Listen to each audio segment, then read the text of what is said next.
অভিনেত্রী শবনম বুবলী ১৬ জুলাই বিকেলে ফেসবুকে ঢাকা বিশ্ববিদ্যালয়ের একটি রক্তাক্ত লোগো পোস্ট করেন। কালো রঙের ব্যাকগ্রাউন্ডে রক্তাক্ত ঢাকা বিশ্ববিদ্যালয়ের লোগোর ক্যাপশনে অভিনেত্রী লেখেন, শিক্ষার্থীদের রক্ত ঝরবে কেন? শিক্ষার্থীদের হামলার প্রতিবাদে প্রশ্ন তোলা বুবলী ঢাকা বিশ্ববিদ্যালয়ের ছাত্রী ছিলেন।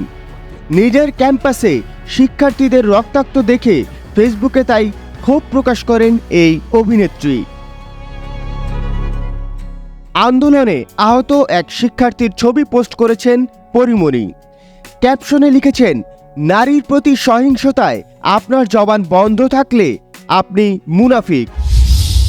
অভিনেত্রী পূজা চেরিও একটি ছবি পোস্ট করে লিখেছেন, এ কেমন স্বাধীনতা?